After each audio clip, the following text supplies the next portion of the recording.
പുറപ്പാട് പുസ്തകം 28 അധ്യായം.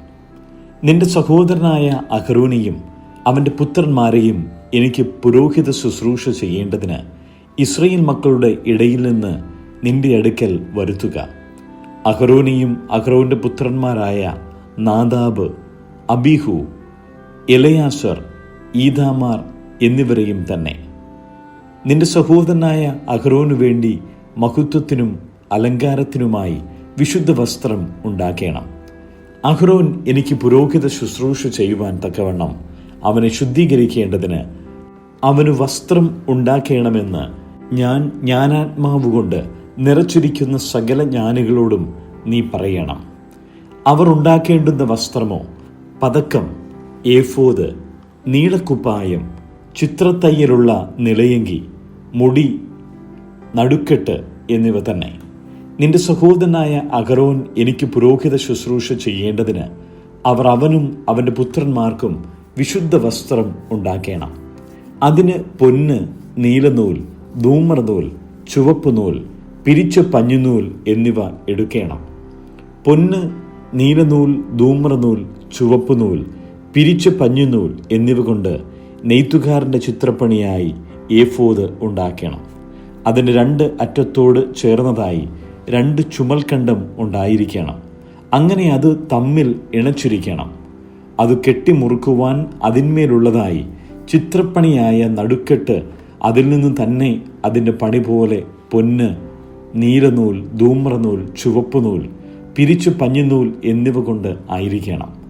അതുകൂടാതെ 2 ഗോമേദകക്കല്ല് എടുത്ത് അവയിൽ ഇസ്രായേൽ മക്കളുടെ പേർ കൊത്തേണം. അവരുടെ പേരുകളിൽ 6 ഒരു കല്ലിലും ശേഷമുള്ള 6 മറ്റേ കല്ലിലും അവരുടെ ജനനക്രമത്തിൽ ആയിരിക്കണം. രത്നശില്പിയുടെ പണിയായി മുദ്രക്കൊത്തുപോലെ 2 കല്ലിലും ഇസ്രായേൽ മക്കളുടെ പേർ കൊത്തേണം. അവ പൊന്തടങ്ങളിൽ പതിക്കണം. കല്ല് 2 ഏഫോദിന്റെ ചുമൽക്കണ്ടങ്ങളിന്മേൽ ഇസ്രായേൽ മക്കൾക്കു വേണ്ടി ഓർമ്മക്കല്ലായി വെക്കണം. അഹരോൻ യഹോവയുടെ മുമ്പാകെ അവരുടെ പേർ ഓർമ്മയ്ക്കായി തൻ്റെ 2 ചുമലിന്മേലും വഹിക്കണം. പൊന്നുകൊണ്ട് തടങ്ങൾ ഉണ്ടാക്കണം. തങ്കം കൊണ്ട് ചരടുപോലെ മുറിച്ചു കുത്തുപണിയായി 2 സരപ്പളിയും ഉണ്ടാക്കണം. മുറിച്ചു കുത്തുപണിയായ സരപ്പളി തടങ്ങളിൽ ചേർക്കണം. ന്യായവിധി പതക്കം ചിത്രപ്പണിയായിട്ട് ഉണ്ടാക്കണം. അത് ഏഫോദിന്റെ പണിക്കൊത്തതായി പൊന്ന്, നീലനൂൽ, ധൂമ്രനൂൽ, ചുവപ്പുനൂൽ, പിരിച്ചു പഞ്ഞുനൂൽ എന്നിവ കൊണ്ട് ഉണ്ടാക്കണം. അത് സമചതുരവും ഇരട്ടയും 1 ചാൺ നീളമുള്ളതും 1 ചാൺ വീതിയുള്ളതും ആയിരിക്കണം. അതിൽ കൽപ്പതിപ്പായി 4 നിര കല്ലു പതിക്കണം. താമ്രമണി, പീതരത്നം, മരതകം എന്നിവ 1-ാമത്തെ നിര. 2-ാമത്തെ നിര മാണിക്യം, നീലക്കല്ല്, വജ്രം. 3-ാമത്തെ നിര പത്മരാഗം, വൈഡൂര്യം, സുഗന്ധിക്കല്ല്. 4-ാമത്തെ നിര പുഷ്പരാഗം, ഗോമേദകം, സൂര്യകാന്തം. അവ അതത് തടത്തിൽ പൊന്നിൽ പതിച്ചിരിക്കണം. ഈ കല്ല് ഇസ്രായേൽ മക്കളുടെ പേരോടുകൂടെ അവരുടെ പേർ പോലെ 12 ആയിരിക്കണം. 12 ഗോത്രങ്ങളിൽ ഓരോന്നിൻ്റെ പേർ അവയിൽ മുദ്രക്കൊത്തായി കൊത്തിയിരിക്കണം. പതക്കത്തിന് ചരടുപോലെ മുറിച്ചു കുത്തുപണിയായി തങ്കം കൊണ്ട് സരപ്പളി ഉണ്ടാക്കണം. പതക്കത്തിന് പൊന്നുകൊണ്ട് 2 വട്ടക്കണ്ണി ഉണ്ടാക്കി പതക്കത്തിൻ്റെ 2 അറ്റത്തും വട്ടക്കണ്ണി വയ്ക്കണം. പൊന്നുകൊണ്ട് മുറിച്ചു കുത്തുപണിയായി സരപ്പളി 2 പതക്കത്തിൻ്റെ അറ്റങ്ങളിൽ ഉള്ള വട്ടക്കണ്ണി 2 കൊളുത്തേണം. മുറിച്ചു കുത്തുപണിയായി 2 സരപ്പളിയുടെ മറ്റേ അറ്റം 2 തടത്തിൽ കൊളുത്തി ഏഫോദിന്റെ ചുമൽ കണ്ടങ്ങളിൽ അതിൻ്റെ മുൻഭാഗത്ത് വയ്ക്കണം. പൊന്നുകൊണ്ട് 2 വട്ടക്കണ്ണി ഉണ്ടാക്കി പതക്കത്തിൻ്റെ മറ്റേ 2 അറ്റത്തും ഏഫോദിന്റെ കീഴറ്റത്തിന് നേരെ അതിൻ്റെ വിളമ്പിൽ അകത്തായി വയ്ക്കണം. പൊന്നുകൊണ്ട് വേറെ 2 വട്ടക്കണ്ണി ഉണ്ടാക്കി ഏഫോദിന്റെ മുൻഭാഗത്ത് അതിൻ്റെ 2 ചുമൽ കണ്ടത്തിന്മേൽ താഴെ അതിൻ്റെ ഇണപ്പിനരികെ ഏഫോദിന്റെ നടുക്കെട്ടിന് മേലായി വയ്ക്കണം. പതക്കം ഏഫോദിന്റെ നടുക്കെട്ടിന് മേലായിരിക്കേണ്ടതിനും ഏഫോദിൽ ആടാതിരിക്കേണ്ടതിനും അതിൻ്റെ വട്ടക്കണ്ണികളാൽ ഏഫോദിന്റെ വട്ടക്കണ്ണികളോട് നീലനാട കൊണ്ട് കെട്ടണം. അങ്ങനെ അഹരോൻ വിശുദ്ധ മന്ദിരത്തിൽ കടക്കുമ്പോൾ ന്യായവിധി പതക്കത്തിൽ ഇസ്രായേൽ മക്കളുടെ പേർ എപ്പോഴും യഹോവയുടെ മുമ്പാകെ ഓർമ്മയ്ക്കായിട്ട് തൻ്റെ ഹൃദയത്തിന്മേൽ വഹിക്കണം. ന്യായവിധി പതക്കത്തിനകത്ത് ഊറീമും തുമ്മീമും വെളിപ്പാടും സത്യവും വയ്ക്കണം. അഹ്റോൻ യഹോവയുടെ സന്നിധാനത്തിങ്കൽ കിടക്കുമ്പോൾ അവൻ്റെ ഹൃദയത്തിന്മേൽ ഇരിക്കണം. അഹ്റോൻ ഇസ്രായേൽ മക്കളുടെ ന്യായവിധി എപ്പോഴും യഹോവയുടെ മുമ്പാകെ തൻ്റെ ഹൃദയത്തിന്മേൽ വഹിക്കണം. ഏഫോദിൻ്റെ അങ്കി മുഴുവനും നീലനൂൽ കൊണ്ട് ഉണ്ടാക്കണം. അതിന് നടുവിൽ തല കടപ്പാൻ ഒരു ദ്വാരം വേണം. ദ്വാരത്തിന് നെയ്ത്തുപണിയായ ഒരു നാട ചുറ്റിലും വേണം. അത് കീറിപ്പോകാതിരിപ്പാൻ കവചത്തിൻ്റെ ദ്വാരം പോലെ അതിന് ഉണ്ടായിരിക്കണം. നീലനൂൽ, ധൂമ്രനൂൽ, ചുവപ്പുനൂൽ എന്നിവ കൊണ്ട് ചുറ്റും അതിൻ്റെ വിളുമ്പിൽ മാതളപ്പഴങ്ങളും അവയുടെ ഇടയിൽ ചുറ്റും പൊന്നുകൊണ്ട് മണികളും ഉണ്ടാക്കണം. അങ്കിയുടെ വിളുമ്പിൽ ചുറ്റും ഒരു പൊന്മണി, ഒരു മാതളപ്പഴം, ഒരു പൊന്മണി, ഒരു മാതളപ്പഴം ഇങ്ങനെ വേണം. ശുശ്രൂഷ ചെയ്കയിൽ അഹ്റോൻ അത് ധരിക്കണം. യഹോവയുടെ മുമ്പാകെ വിശുദ്ധ മന്ദിരത്തിൽ കടക്കുമ്പോഴും പുറത്തു വരുമ്പോഴും അവൻ മരിക്കാതിരിക്കേണ്ടതിന് അതിൻ്റെ ശബ്ദം കേൾക്കണം. തങ്കം കൊണ്ട് ഒരു പട്ടമുണ്ടാക്കി അതിൽ യഹോവയ്ക്ക് വിശുദ്ധം എന്ന് മുദ്രക്കൊത്തായി കൊത്തേണം. അത് മുടിമേൽ ഇരിക്കേണ്ടതിന് നീലച്ചരടുകൊണ്ട് കെട്ടണം. അത് മുടിയുടെ മുൻഭാഗത്ത് ഇരിക്കണം. ഇസ്രായേൽ മക്കൾ തങ്ങളുടെ സകല വിശുദ്ധ വഴിപാടുകളിലും ശുദ്ധീകരിക്കുന്ന വിശുദ്ധ വസ്തുക്കളുടെ കുറ്റം അഹ്റോൻ വഹിക്കേണ്ടതിന് അത് അഹ്റോന്റെ നെറ്റിയിൽ ഇരിക്കണം. യഹോവയുടെ മുമ്പാകെ അവർക്ക് പ്രസാദം ലഭിക്കേണ്ടതിന് അതെപ്പോഴും അവൻ്റെ നെറ്റിയിൽ ഇരിക്കണം. പഞ്ഞിനൂൽ കൊണ്ട് ഉള്ളങ്കിയും വിചിത്രപ്പണിയായി നെയ്യണം. പഞ്ഞിനൂൽ കൊണ്ട് മുടിയും ഉണ്ടാക്കണം. നടുക്കെട്ടും ചിത്രത്തയ്യൽ പണിയായിട്ട് ഉണ്ടാക്കണം. അഹ്റോന്റെ പുത്രന്മാർക്ക് മഹത്വത്തിനും അലങ്കാരത്തിനുമായിട്ട് അങ്കി, നടുക്കെട്ട്, തലപ്പാവ് എന്നിവ ഉണ്ടാക്കണം. അവ നിന്റെ സഹോദരനായ അഹ്റോനെയും അവൻ്റെ പുത്രന്മാരെയും ധരിപ്പിക്കണം. അവർ എനിക്ക് പുരോഹിത ശുശ്രൂഷ ചെയ്യേണ്ടതിന് അവരെ അഭിഷേകവും കരപൂരണവും ചെയ്ത് ശുദ്ധീകരിക്കണം. അവരുടെ നഗ്നത മറപ്പാൻ അവർക്ക് ചണനൂൽ കൊണ്ട് കാൽച്ചൊട്ടയും ഉണ്ടാക്കണം. അത് അര തുടങ്ങി തുടവരെ എത്തണം.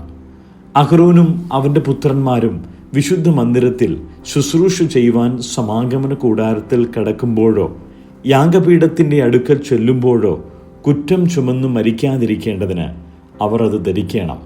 അവനും അവൻ്റെ സന്തതിക്കും അതെന്നേക്കുമുള്ള ചട്ടമായിരിക്കണം. സങ്കീർത്തനങ്ങൾ 55.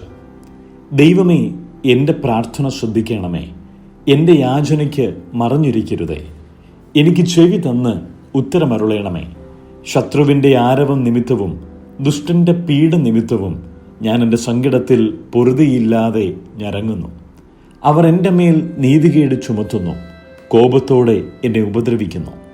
എൻ്റെ ഹൃദയം എൻ്റെ ഉള്ളിൽ വേദനപ്പെട്ടിരിക്കുന്നു. മരണഭീതിയും എൻ്റെ മേൽ വീണിരിക്കുന്നു. ഭയവും വിറയലും എന്നെ പിടിച്ചിരിക്കുന്നു. പരിഭ്രമം എന്നെ മൂടിയിരിക്കുന്നു. പ്രാവിനുള്ളതുപോലെ എനിക്ക് ചിറകുണ്ടായിരുന്നുവെങ്കിൽ എന്നാൽ ഞാൻ പറന്നുപോയി വിശ്രമിക്കുമായിരുന്നു എന്ന് ഞാൻ പറഞ്ഞു. അതെ, ഞാൻ ദൂരത്ത് സഞ്ചരിച്ചു, മരുഭൂമിയിൽ പാർക്കുമായിരുന്നു. കൊടുങ്കാറ്റിൽ നിന്നും പെരുങ്കാറ്റിൽ നിന്നും ബന്ധപ്പെട്ട് ഞാനൊരു സങ്കേതത്തിലേക്ക് ഓടിപ്പോകുമായിരുന്നു. കർത്താവെ, സംഹരിച്ച് അവരുടെ നാവുകളെ ചീന്തിക്കളയണമേ. ഞാൻ നഗരത്തിൽ അതിക്രമവും കലഹവും കണ്ടിരിക്കുന്നു. രാവും പകലും അവർ അതിൻ്റെ മതിലുകളിന്മേൽ ചുറ്റി സഞ്ചരിക്കുന്നു. നീതികേടും കഷ്ടവും അതിൻ്റെ അകത്തുണ്ട്. ദുഷ്ടത അതിൻ്റെ നടുവിലുണ്ട്. ചതിവും വഞ്ചനയും അതിൻ്റെ വീഥികളെ വിട്ടുമാറുന്നതുമില്ല. എന്നെ നിന്ദിച്ചത് ഒരു ശത്രുവല്ല. അങ്ങനെയെങ്കിൽ ഞാൻ സഹിക്കുമായിരുന്നു. എൻ്റെ നേരെ വമ്പു പറഞ്ഞത് എന്നെ പകയ്ക്കുന്നവനല്ല. അങ്ങനെയെങ്കിൽ ഞാൻ മറഞ്ഞുകൊള്ളുമായിരുന്നു. നീയോ എന്നോട് സമനായ മനുഷ്യനും എൻ്റെ സഖിയും എൻ്റെ പ്രാണസ്നേഹിതനുമായിരുന്നു. നാം തമ്മിൽ മധുരസമ്പർക്കം ചെയ്ത് പുരുഷാരവുമായി ദൈവാലയത്തിലേക്ക് പോയല്ലോ. മരണം പെട്ടെന്ന് അവരെ പിടിക്കട്ടെ. അവർ ജീവനോടെ പാതാളത്തിലേക്ക് ഇറങ്ങട്ടെ. ദുഷ്ടത അവരുടെ വാസസ്ഥലത്തും അവരുടെ ഉള്ളിലും ഉണ്ട്. ഞാനോ ദൈവത്തെ വിളിച്ചപേക്ഷിക്കും. യഹോവ എന്നെ രക്ഷിക്കും. ഞാൻ വൈകുന്നേരത്തും കാലത്തും ഉച്ചയ്ക്കും സങ്കടം ബോധിപ്പിച്ച് കരയും. അവനെൻ്റെ പ്രാർത്ഥന കേൾക്കും. എന്നോട് കയർത്തു നിന്നവർ അനേകരായിരിക്കെ ആരും എന്നോട് അടുക്കാതെ വണ്ണം അവൻ എൻ്റെ പ്രാണനെ വീണ്ടെടുത്ത് സമാധാനത്തിലാക്കി. ദൈവം കേട്ടു, അവർക്കുത്തരം അരുളും. പുരാതനമേ, സിംഹാസനസ്ഥനായവൻ തന്നെ. അവർക്ക് മാനസാന്തരമില്ല, അവർ ദൈവത്തെ ഭയപ്പെടുന്നതുമില്ല. തന്നോട് സമാധാനമായിരിക്കുന്നവരെ കയ്യേറ്റം ചെയ്ത് തൻ്റെ സഖ്യത അവൻ ലംഘിച്ചുമിരിക്കുന്നു. അവൻ്റെ വായ് വെണ്ണ പോലെ മൃദുവായത്, ഹൃദയത്തിലോ യുദ്ധമത്രേ. അവൻ്റെ വാക്കുകൾ എണ്ണയേക്കാൾ മയമുള്ളവ, എങ്കിലും അവ ഊരിയ വാളുകൾ ആയിരുന്നു. നിന്റെ ഭാരം യഹോവയുടെ മേൽ വെച്ചുകൊള്ളുക, അവൻ നിന്നെ പുലർത്തും. നീതിമാൻ കുലുങ്ങിപ്പോകുവാൻ അവൻ ഒരു നാളും സമ്മതിക്കുകയുമില്ല. ദൈവമേ, നീ അവരെ നാശത്തിൻ്റെ കുഴിയിലേക്ക് ഇറക്കും. രക്തപ്രിയവും വഞ്ചനയും ഉള്ളവർ ആയുസ്സിൻ്റെ പകുതിയോളം ജീവിക്കുകയില്ല. ഞാനോ നിന്നിൽ ആശ്രയിക്കും. മർക്കോസ് എഴുതിയ സുവിശേഷം 16-ാം അധ്യായം. ശബത്ത് കഴിഞ്ഞ ശേഷം മഗ്ദലക്കാരത്തി മറിയയും യാക്കോബിൻ്റെ അമ്മ മറിയയും ശലോമയും ചെന്ന് അവനെ പൂശേണ്ടതിന് സുഗന്ധവർഗം വാങ്ങി. ആഴ്ചവട്ടത്തിൻ്റെ 1-ാം നാൾ അധികാലത്ത് സൂര്യൻ ഉദിച്ചപ്പോൾ അവർ കല്ലറയ്ക്കൽ ചെന്നു. കല്ലറയുടെ വാതിൽക്കൽ നിന്ന് നമുക്ക് വേണ്ടി 6 കല്ല് ഉരുട്ടിക്കളയും എന്ന് തമ്മിൽ പറഞ്ഞു. അവർ നോക്കിയാറെ കല്ല് ഉരുട്ടിക്കളഞ്ഞതായി കണ്ടു. അത് ഏറ്റവും വലുതായിരുന്നു. അവർ കല്ലറയ്ക്കകത്തു കിടന്നപ്പോൾ വെള്ള നിലയെങ്കി ധരിച്ച ഒരു ബാല്യക്കാരൻ വലത്തുഭാഗത്ത് ഇരിക്കുന്നത് കണ്ടു ഭ്രമിച്ചു. അവൻ അവരോട്, ഭ്രമിക്കേണ്ട, ക്രൂശിക്കപ്പെട്ട നസറയനായ യേശുവിനെ നിങ്ങൾ അന്വേഷിക്കുന്നു. അവൻ ഉയർത്തെഴുന്നേറ്റു, അവൻ ഇവിടെയില്ല. അവനെ വെച്ച സ്ഥലം ഇതാ. നിങ്ങൾ പോയി അവൻ്റെ ശിഷ്യന്മാരോടും പത്രോസിനോടും അവൻ നിങ്ങൾക്ക് മുമ്പേ ഗലീലയ്ക്ക് പോകുന്നു എന്ന് പറവിൻ. അവൻ നിങ്ങളോട് പറഞ്ഞതുപോലെ അവിടെ അവനെ കാണും എന്ന് പറവിൻ എന്ന് പറഞ്ഞു. അവർക്ക് വിറയലും ഭ്രമവും പിടിച്ചു. അവർ കല്ലറ വിട്ട് ഓടിപ്പോയി. അവർ ഭയപ്പെടുകയാൽ ആരോടും ഒന്നും പറഞ്ഞില്ല.